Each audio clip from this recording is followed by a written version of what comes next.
জেলা জয়হিন্দ বাহিনীর একটা প্রতিবাদ সভা হচ্ছে রাজ্যের মুখ্যমন্ত্রী মমতা ব্যানার্জির ভাই কার্তিক বন্দ্যোপাধ্যায়ের উপস্থিতিতে।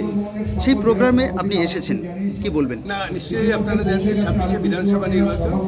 এই নির্বাচনকে কেন্দ্র করে এবারে ভারতীয় জনতা পার্টি তথা বিজেপি সরকার, কেন্দ্রীয় সরকার আজকে মোদি, অমিত শাহ থেকে শুরু করে যেভাবে 26শে বিধানসভা নির্বাচন এসআইআরকে নিয়ে কেন্দ্র করে যেভাবে সাধারণ ন্যায্য ভোটার যে নাম কাটার প্রলোভন দিয়ে যেটা এসআইআর যেটা করেছে, তার জন্য নিশ্চয়ই আপনারা জানেন সর্বভারতীয় তৃণমূল কংগ্রেস নেত্রী তথা মহামাটি মানুষের সরকারের মুখ্যমন্ত্রী মাননীয় মমতা ব্যানার্জি, সর্বভারতীয় তৃণমূল কংগ্রেস দলের সাধারণ সম্পাদক এবং সাংসদ এবং আমাদের দলের আইকন অভিষেক ব্যানার্জি এসআইআর বিরুদ্ধে যেভাবে লাগাতার আন্দোলন করেছে এবং সুপ্রিম কোর্ট অবধি গেছে।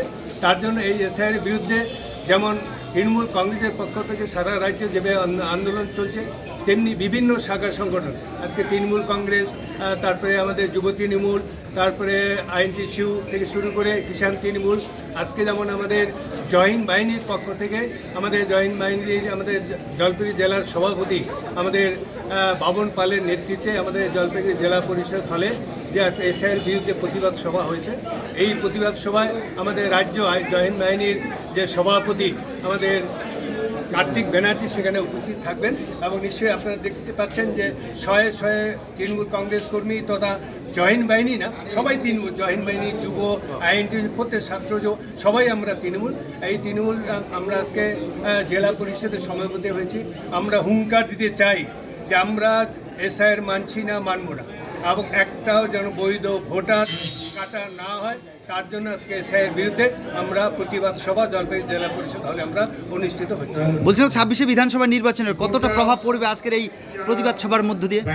বললাম কোনো পড়বে না, তার কারণ এসআইআর যত করুক, আপনারা দেখেছেন মহামাটি মানুষের সরকারের মুখ্যমন্ত্রী মমতা ব্যানার্জি এবারে যে 2025-26 যে বাজেট পেশ করেছে, পশ্চিম বাংলার মানুষ তাতে বহুত খুশি এবং সেটা বাজেট পেশ করেছে আপনারা নিশ্চয়ই দেখেছেন। সেগুলো পুনরাবৃত্তি আমি বলতে চাই না। মেন যেটা হয়েছে যে এই বিধানসভা নির্বাচনের আগে আজকে যুব সাথী প্রকল্প, আজকে এই যুব সাথী প্রকল্পটাকে বিজেপিকে ধুয়ে মুছে শেষ করে দিয়ে দেবে এবং 26শে বিধানসভা নির্বাচনে পুনরায় চতুর্থবারের জন্য মমতা ব্যানার্জি মুখ্যমন্ত্রী হচ্ছেন এবং জলপাইগুড়ি জেলায় 7টি বিধানসভায় আমরা উপহার। মানে টোটালে কতটা আসন পাবেন আপনারা এবার? কোথায়? রাজ্যে রাজ্যে 250টা সিট নিয়ে চতুর্থবারের জন্য মমতা ব্যানার্জি মুখ্যমন্ত্রী হচ্ছেন। ধন্যবাদ।